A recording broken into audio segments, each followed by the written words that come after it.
Hey guys, if you like my videos, please like and subscribe to my channel. I would really appreciate it, thanks. Also, don't forget to hit the bell icon so you never miss a chilling new story when it drops. The weekend started as a simple escape from the monotony of city life. Greg had been the one to propose the idea, a secluded camping trip in the mountains, far from the reach of cell towers and civilization. "We'll disconnect for a few days, just us and nature," he'd said with that infectious grin of his. The rest of the group, Sophie, Mark, and Jess, had agreed without hesitation. By the time they reached the trailhead, the late afternoon sun cast long shadows over the dense pine forest. The air was crisp, filled with the earthy scent of moss and damp leaves. They had a general idea of where they wanted to camp, but decided to explore the area first. That's when they stumbled upon the unmarked trail. The path was barely visible, overgrown with shrubs and littered with fallen branches. It wasn't on the map Greg had printed out, which immediately piqued his interest. "It's probably just an old trail," Greg said, brushing aside a branch. "Let's see where it leads." "Or," Jess countered, arms crossed, "it's a trail for people who like to disappear in horror movies." Mark chuckled. "Come on, Jess, where's your sense of adventure?" Sophie rolled her eyes but followed the group as they ventured down the path. It twisted and turned through the woods, the trees growing denser and taller the further they went. The temperature seemed to drop, and the cheerful chatter faded as an odd stillness settled around them. Then they saw it. The cave mouth was a gaping black maw carved into the side of a rocky hill. Its jagged edges framed an entrance wide enough for two people to walk through side by side. Around it the earth was littered with broken branches and strange crude signs nailed to nearby trees. The signs were weathered, their warnings barely legible. "Do not enter. Keep out. Danger inside." Greg stared at them with a mix of curiosity and defiance. "This is just to keep people from exploring. Maybe it's an old mine or something." "Yeah, an old mine with creepy signs. Definitely safe," Jess muttered, taking a step back. Mark, ever the daredevil, pulled out his flashlight. "Come on, we've already walked this far. It'll just be a quick look." Sophie hesitated. Her instincts told her this was a bad idea, but she didn't want to be the only one to chicken out. "Fine, but if we see bats or something worse, I'm out." The group stepped inside, their flashlights slicing through the pitch-black darkness. The cave walls were damp, glistening faintly in the light. The air was thick and cool, carrying a faint metallic tang. It didn't feel right, but none of them said a word. As they ventured deeper, the light from the entrance faded behind them. They were in the cave now, and it felt like the cave was alive. The cave seemed to go on forever, its tunnels twisting and turning like a labyrinth. The group's footsteps echoed eerily off the stone walls, the sound amplified in the oppressive silence. Occasionally, small rocks dislodged from above, clattering to the ground and causing them to jump. "Okay, this is officially the creepiest place I've ever been," Jess said, her voice breaking the uneasy quiet. "It's just a cave," Greg replied, though his voice lacked its usual confidence. "It's not like we're the first people to ever explore something like this." "Then why the warning signs?" Sophie countered, shining her flashlight along the walls. Strange marks caught her attention, patterns carved into the stone. They didn't look natural. "Do you see this?" Mark walked over, squinting at the carvings. "Looks like symbols, maybe Native American, or old miners left them here as some kind of marker." "They don't look like markers," Sophie said softly, running her fingers over the grooves. The patterns were crude yet deliberate, forming spirals and jagged shapes that seemed to twist as the flashlight moved across them. "They're more like a dead end," Greg called out from ahead. His voice echoed strangely, as though the cave didn't want to let it go. The others caught up to him, only to find the passage narrowing before opening into another corridor that stretched farther than the beam of their flashlights could reach. Jess groaned. "How far are we going? This is insane. We should head back." "Just a little further," Greg insisted, his tone sharper now. "We haven't seen anything dangerous. It's fine."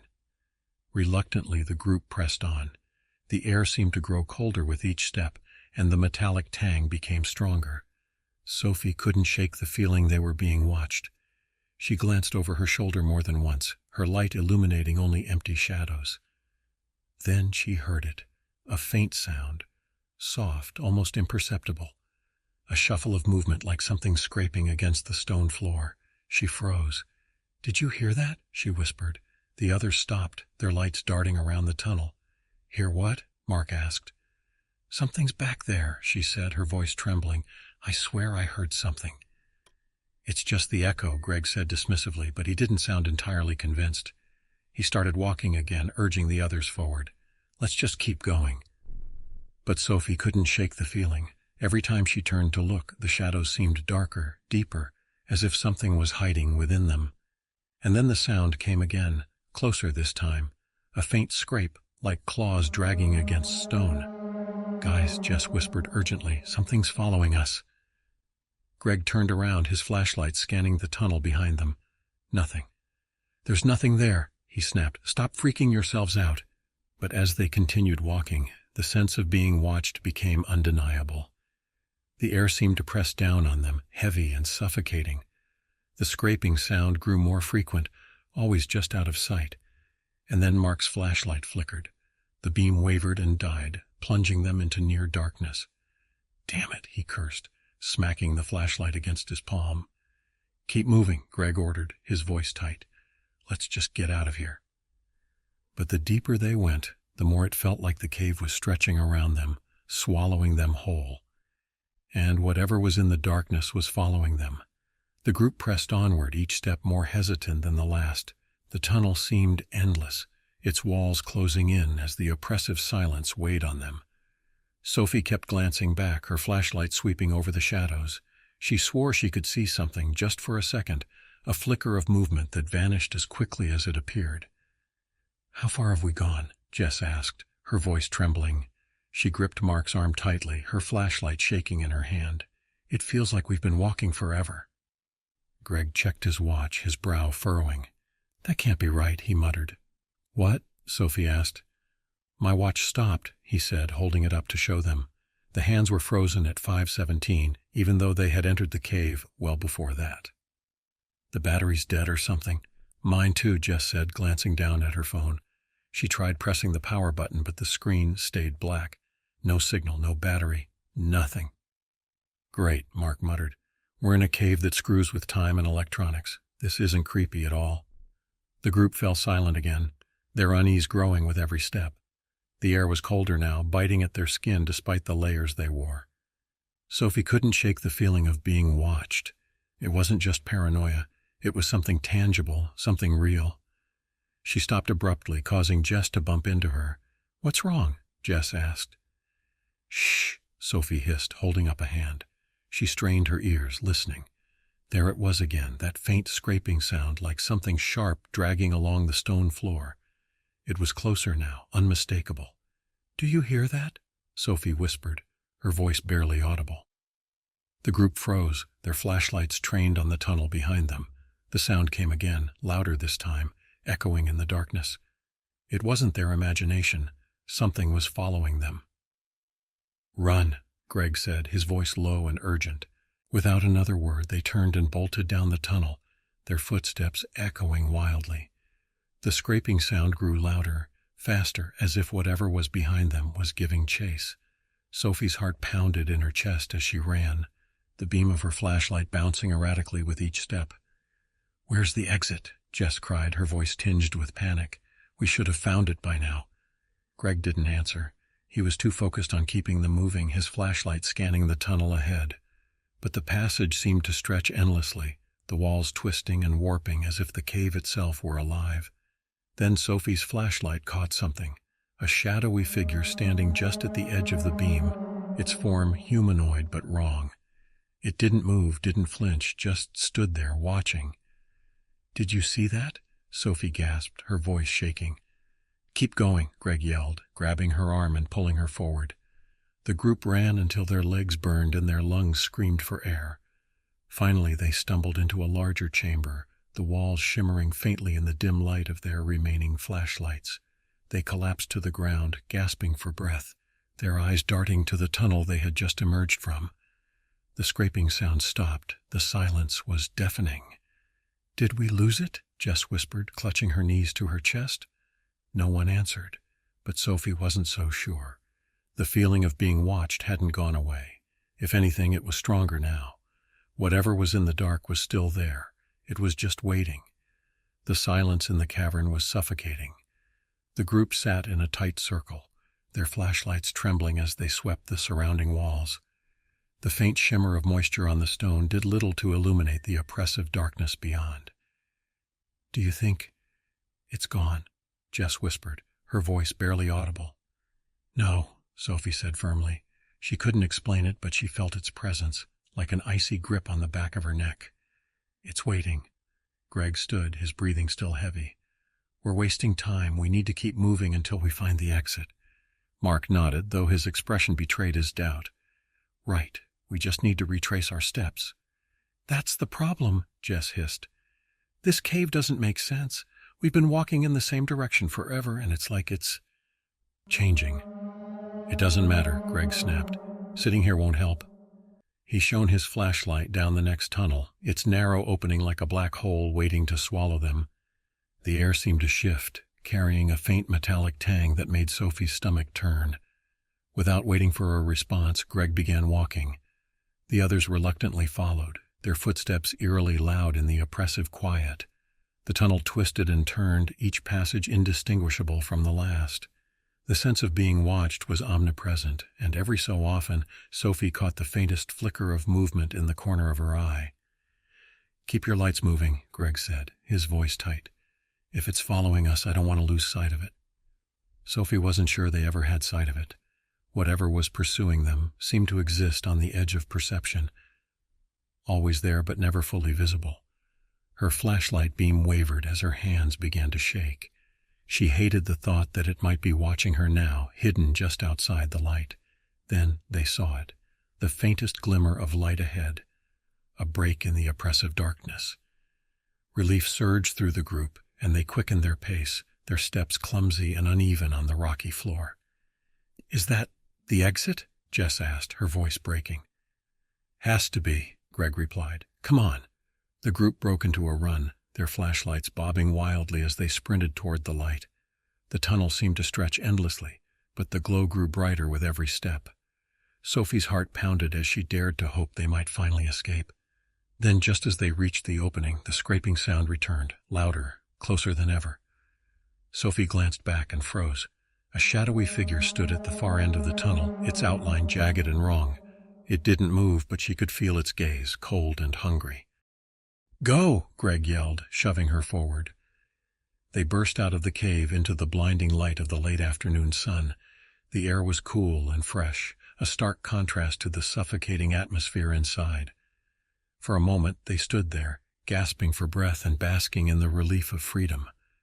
But as they began to walk back toward their campsite, Sophie turned back to the cave. Deep in the shadows of the entrance, she swore she saw it. A figure, dark and indistinct, standing just out of reach of the sunlight. It was still watching, and it wasn't going to stay in the cave. The trek back to the campsite should have been easy, straightforward even, but the group moved with a growing sense of dread. The trees seemed taller, their shadows longer than before, stretching across the forest floor like dark fingers. Sophie couldn't shake the feeling that they were being followed. "Do you think it's gone?" Jess asked, her voice thin and strained. "No," Sophie said flatly, glancing over her shoulder. Her flashlight was off now, but her eyes scanned the trees, looking for any sign of movement. "It's still out there. I know it." "Don't say that," Jess whimpered. "We made it out of the cave. It's over." "Enough," Greg said sharply. "Let's just get back to camp. We'll pack up and leave. We're done with this place." Mark nodded, though he kept looking behind them. "Greg's right. Let's move." They picked up their pace, the faint trail winding through the dense forest. The sounds of nature, the chirping birds and rustling leaves, seemed muted, as if the forest itself was holding its breath. Every so often a twig snapped or a bush rustled, and the group froze, their eyes darting toward the sound. Each time they saw nothing. The shadow appeared just as they reached the edge of the clearing where their tents were set up. Sophie spotted it first, a faint silhouette at the edge of the trees, far enough to remain indistinct but close enough to send a chill down her spine. "There," she whispered, pointing. The others turned, their faces pale as they followed her gaze. It was unmistakable now, a dark figure standing perfectly still, its shape wrong in ways they couldn't articulate. "Keep walking," Greg said, his voice trembling. "Don't run, just act normal." They moved toward the campsite, trying to keep their movements steady, but their fear was palpable. Sophie's heart pounded in her chest, her hands slick with sweat as she clutched the strap of her backpack. The shadow didn't move, but it didn't disappear either. When they reached the campsite, Greg began hastily packing up their gear. "We're leaving," he said, his voice clipped. "Right now." "Do you think it'll follow us?" Jess asked, tears welling in her eyes. "It already is," Sophie muttered, glancing back toward the tree line. The shadow had shifted, now closer, lurking just beyond the clearing. Her stomach churned with fear. "We can't outrun it." "Stop talking like that," Jess snapped, her voice rising. "We're going to leave, and it'll stay here. It has to." Mark stepped forward, placing a hand on Jess's shoulder. "She's just scared, Jess. We all are. Let's just focus on getting out of here." As they worked to break down their tents, the shadow moved again. It didn't walk or run. It simply appeared closer, as though the space between them dissolved when no one was looking. Sophie stared at it, her breath hitching. "It's not bound to the cave," she whispered. "It's bound to us." Greg stopped what he was doing, turning to face her. "What are you saying?" "I'm saying we've brought it with us," Sophie said, her voice shaking, "and it's not going to stop." The drive to the nearest ranger station was tense and silent. The group had packed up in record time, leaving behind anything they couldn't quickly grab. Every so often Sophie glanced out the car window, her stomach twisting every time she thought she saw a shadow darting between the trees. No one dared mention it, but they all felt the same presence, an oppressive, watching weight that clung to them. When they reached the ranger station, the sun was beginning to dip below the horizon, painting the sky in hues of orange and red. The station was a small, rustic cabin with a faded sign hanging above the door. Greg parked the car haphazardly and rushed to the door, the others following close behind. Inside, the ranger on duty sat behind a cluttered desk, sipping coffee from a chipped mug. He was an older man, his face weathered from years of outdoor work, with sharp eyes that immediately assessed the group as they stumbled in. "You look like you've seen a ghost," he said, setting his mug down. His voice was rough, tinged with concern. "What's going on?" Greg took a deep breath, glancing at the others before launching into an explanation. We found a cave. It was off the main trail, and it had these warning signs, but we went in anyway. And now," he hesitated, struggling to find the words, "something's following us." The ranger's expression darkened immediately. He stood, his chair scraping loudly against the floor. "You went into that cave? You know about it?" Sophie asked, her voice trembling. The ranger leaned against his desk, folding his arms. "Of course I know about it. Locals call it the Endless Cave, but it's not the cave itself you should fear. It's what's inside." "What's inside?" Jess whispered. The ranger's gaze was cold and hard. "We call it He Who Follows. It's a spirit, a dark, ancient thing. It's bound to that cave, but only until someone is foolish enough to disturb it. Once it attaches to you, it doesn't stop until it drains you dry. Your energy, your will to live, it feeds on it all. When it's done, it moves on to the next fool." Greg stepped forward, his tone defiant. "How do we get rid of it?" The ranger sighed, rubbing the bridge of his nose. "You don't, not easily anyway. It's bound to you now, and it'll stay that way until you—" He paused, his expression grim. "Until you go back to the cave and lose it there." "Lose it?" Sophie asked. "How?" "It's not like most spirits. It can't be fought and it can't be banished. But it is tied to that cave. If you run deep enough into its labyrinth, you might confuse it, leave it trapped there again. But you can't stop and you cannot look back." "That's it?" Jess asked, her voice rising. "Run and hope we survive?"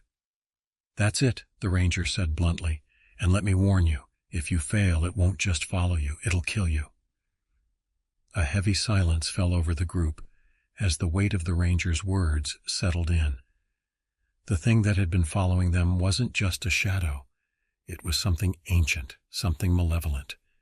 And now it was theirs to deal with. Sophie swallowed hard. "We have to go back." "No way," Jess cried, her face pale. "We barely made it out alive last time." If we don't, it won't stop, Sophie said, her voice steady despite the fear in her chest. It's already draining us. If we wait, it'll be too late. Greg nodded slowly. She's right, we don't have a choice. The ranger handed Greg a flashlight and a grim look. Then I hope you're ready for the run of your lives. The ranger handed each of them a flashlight, the heavy-duty kind that could withstand the harshest conditions. He laid a hand on Greg's shoulder, his weathered face grim. You have to move quickly, keep your heads about you, and don't stop. No matter what you hear, no matter what you think you see, you don't stop. Understand? Greg nodded, his jaw tight. Got it. What about looking back? Sophie asked. You said we can't. The ranger's expression darkened further. If you look back, it knows you're afraid, and it likes that. It'll be on you faster than you can scream. Jess trembled, gripping her flashlight tightly. I hate this. I hate all of this. Why didn't you people seal that cave up? We tried, the ranger said, his voice heavy with guilt. Concrete, steel, dynamite, you name it. It always finds a way back. That thing in there doesn't just exist in the physical world. It's older than any of us can understand, and it doesn't want to be forgotten. Mark glanced at Sophie, his usual bravado gone. Are we really doing this? We don't have a choice, Sophie replied, trying to sound braver than she felt. If we don't, it'll kill us anyway, slowly. The ranger stepped back, his face unreadable. Be careful, and if one of you doesn't make it out, don't go back for them. Jess gasped. What? It's the only way, the ranger said firmly. Hesitation will get you all killed. Once you start running, you don't stop. Do you hear me? No one replied, but the weight of his words settled over them like a death sentence. The drive back to the cave was eerily silent, save for the hum of the engine.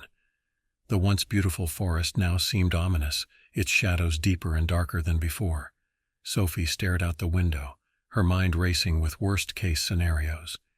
What do you think it is? Jess asked suddenly, her voice quiet and shaky. That thing in the cave? Greg didn't answer. Instead, Sophie spoke, her tone somber. I don't think it's something we're meant to understand. Great, Jess muttered, her fear morphing into frustration. So we're dealing with an ancient nightmare, and the plan is to play tag with it? It's not like we have other options, Mark said, gripping the steering wheel tighter. The ranger said this is the only way. They reached the trailhead just as dusk was setting in. The forest was bathed in dim orange light, but the cave loomed ahead, its entrance a black void that seemed to swallow the fading sunlight. Jess hesitated, her flashlight trembling in her hand. I don't think I can do this. You can, Sophie said firmly, placing a hand on Jess's shoulder. We all can. Together. Greg stepped forward, his flashlight cutting through the dark. Let's get this over with. One by one, they entered the cave. The air inside was colder than they remembered, the metallic tang sharper. The walls seemed to close in around them, the shadows alive with silent malice. The oppressive weight of the cave pressed down on them, stealing their breath and filling their chests with dread. As they moved deeper, Sophie's flashlight flickered, and she glanced back instinctively. A shadow lingered at the edge of the light, unmoving but watching. It's here, she whispered. Greg turned to her, his face pale but determined. Then we stick to the plan. Don't stop, and don't look back. The group pushed forward, the tunnel twisting and turning as if the cave itself were shifting around them. The shadows seemed to reach for them, flickering just beyond the light, and then, faintly, the scraping sound began. Jess whimpered, and Mark tightened his grip on her arm. Keep moving, he said, his voice shaking. Just keep moving. The run was about to begin. The entity was close, and the cave seemed to close in around them, hungry for their fear. The scraping sound grew louder, echoing through the narrow tunnel like nails on stone. It wasn't behind them anymore. It was all around, reverberating off the walls. The air felt heavier, colder, as if the cave itself was alive, constricting and forcing them deeper into its grasp. Run! Greg's voice was a sharp command that jolted everyone into motion. The group bolted forward, their flashlights bouncing wildly, beams of light slicing through the darkness. The floor was uneven, jagged rocks threatening to trip them with every step. Sophie's breath came in ragged gasps as she ran, her lungs burning from the cold air. She didn't dare glance behind her, not even when she thought she heard Jess whimpering or Mark stumbling. The scraping sound didn't stop. It grew louder, more insistent, as though the entity was right on their heels. Sophie's mind raced with fear. Was it running too? Or was it simply gliding through the darkness, always closer than they thought? "Don't stop," Greg yelled, his flashlight illuminating the tunnel ahead. "Keep going." The cave seemed endless, its corridors twisting and splitting in ways that made no sense. Sophie swore they had passed the same rock formations twice, their jagged shapes etched into her memory. The walls shimmered faintly, a trick of the light, or something else entirely. She didn't have time to think. All that mattered was running. Behind her, Jess cried out, her voice sharp and panicked. "It's closer. I can feel it." "Don't look back," Mark shouted, grabbing her arm to pull her forward. The group pressed on, their footsteps pounding against the rocky floor. Sophie's flashlight flickered, the beam dimming for a heart-stopping moment before stabilizing. Her heart thudded in her chest, each beat a deafening drum in the suffocating silence between the scraping noises. Then the tunnel split ahead, dividing into two paths. Greg skidded to a halt, his flashlight darting between the two options. "Which way?" he yelled, his voice cracking. "Left," Sophie screamed, though she wasn't sure why. It was instinct, a desperate hope that one path was better than the other. Greg didn't hesitate. He turned left and the others followed, their breaths ragged and panicked. The tunnel narrowed, the walls pressing closer, forcing them to run single file. The sound of scraping was deafening now, a chorus of claws dragging against stone, impossibly close. Suddenly, Sophie felt something cold brush against her ankle, a fleeting touch, like a shadow grazing her skin. She bit back a scream, her legs burning as she pushed herself to run faster. The others were just ahead, their flashlights bobbing wildly in the darkness. "Keep going," Greg yelled, his voice barely audible over the cacophony of noise. The tunnel opened into a larger chamber, its walls glistening with moisture. The group didn't stop, darting across the cavern and into another tunnel on the opposite side. Sophie didn't dare look back, even when she felt the unmistakable sensation of eyes on her. Many eyes, unblinking and hungry. Her flashlight flickered again, the light sputtering and threatening to die. She clenched it tightly, willing it to stay on. They couldn't afford to lose their light. Not now. The tunnel narrowed once more, forcing them to duck as they ran. The air was thick, suffocating, and the metallic tang was stronger than ever, filling their noses and mouths. The scraping sound shifted, no longer just behind them but ahead, above, all around. It was everywhere, and then they saw it. The faintest glimmer of light ahead, a promise of escape. But Sophie knew better than to hope. This cave had already twisted reality around them, and the thing chasing them wasn't bound by the rules of the physical world. The light grew brighter, closer, but so did the sound. Sophie felt the presence closing in, cold and oppressive, as though it were breathing down her neck. "Faster!" Greg yelled, his voice barely audible over the sound of their pounding footsteps and the relentless scraping. They were almost there, almost free, or so they thought. The light ahead grew brighter, the faint glow expanding and illuminating the tunnel walls as the group pushed forward with every ounce of strength they had left. Their breaths were ragged, their bodies trembling with exhaustion, but they didn't dare slow down. The oppressive presence behind them was closer now, pressing against their senses like a heavy weight. Sophie felt her legs screaming in protest, the muscles threatening to give out with each step. Her flashlight flickered again, the beam of light sputtering weakly. She gritted her teeth, forcing herself to keep moving. The exit was so close, she could see it now, a jagged opening that led to the outside world, bathed in the faint orange glow of twilight. "We're almost there," Greg shouted, his voice hoarse and strained. "Don't stop." The group surged forward, the promise of freedom giving them a final burst of energy. Sophie's heart pounded in her chest, her ears ringing with the sound of her own labored breathing and the relentless scraping behind them.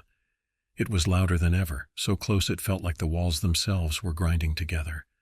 Jess tripped, letting out a sharp cry as she hit the ground hard. "Help!" she screamed, her voice filled with panic.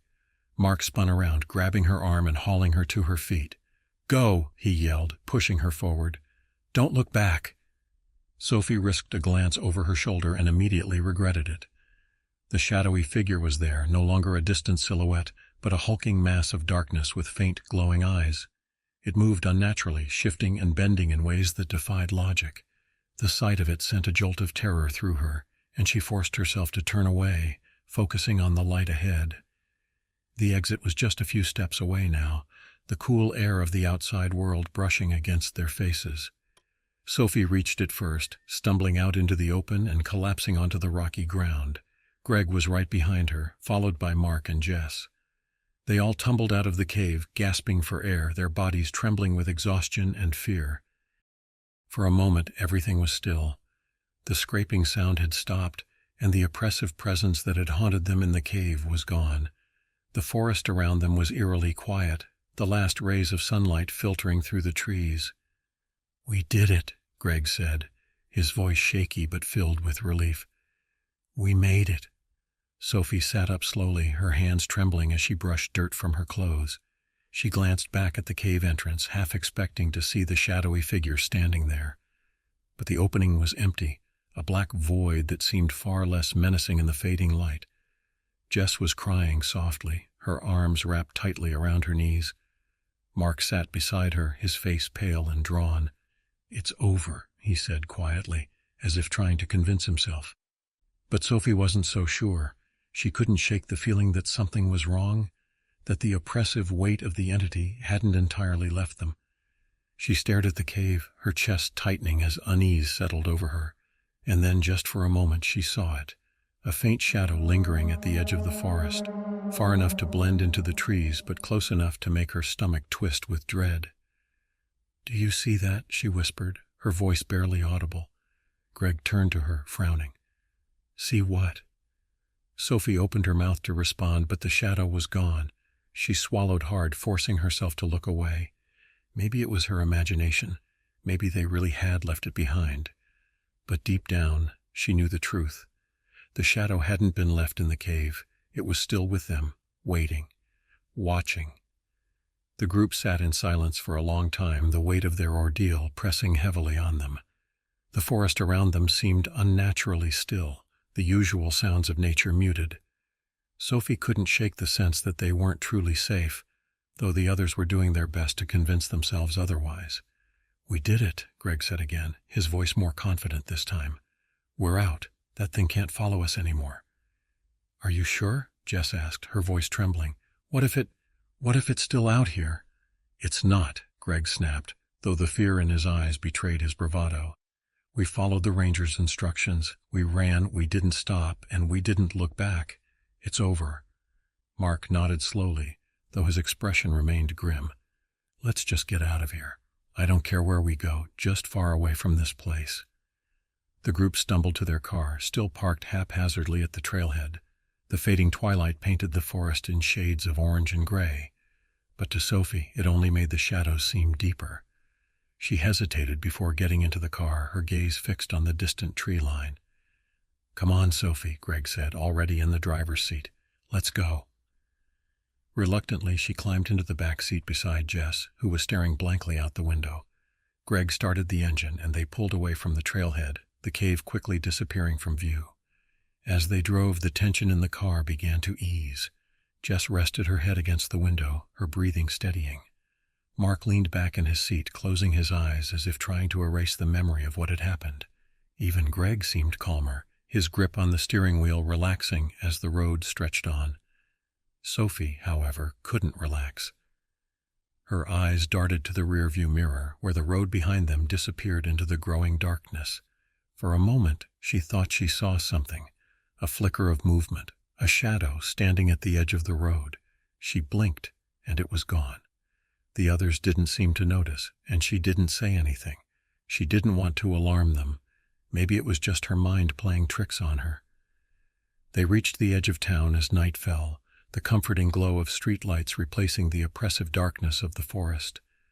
Greg pulled into a gas station, parking near the pumps. "I'm grabbing some water," he said, climbing out of the car. "Anyone else want anything?" Mark and Jess shook their heads, too exhausted to respond. Sophie sat in silence, her gaze fixed on the side mirror. She couldn't shake the feeling that something was wrong, that they hadn't truly escaped. A shadow, faint but unmistakable, standing just beyond the glow of the streetlights. It was the same shape she had seen in the cave, tall, jagged, and impossibly still. Her breath caught in her throat as her pulse began to race. She turned to Jess, her voice trembling. "Do you see that?" Jess frowned, following Sophie's gaze. "See what?" Sophie turned back to the mirror, but the shadow was gone. Her stomach churned with dread, and she felt a cold sweat break out on her skin.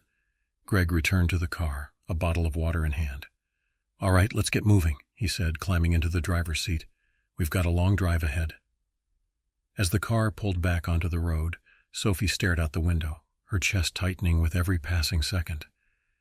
She couldn't see it, but she felt it. It was still there, somewhere, watching. And as they drove into the night, she caught a glimpse of it in the reflection of the rearview mirror, standing in the middle of the road, illuminated by the car's taillights. Its form was clearer now, more defined. It wasn't just a shadow, it was something worse. Sophie's blood ran cold as it raised a hand, its jagged fingers curling in a mockery of a wave. Her breath hitched, but before she could scream, the figure disappeared into the darkness once more. It hadn't been left in the cave. It had never been confined there. It was with them now, and it always would be.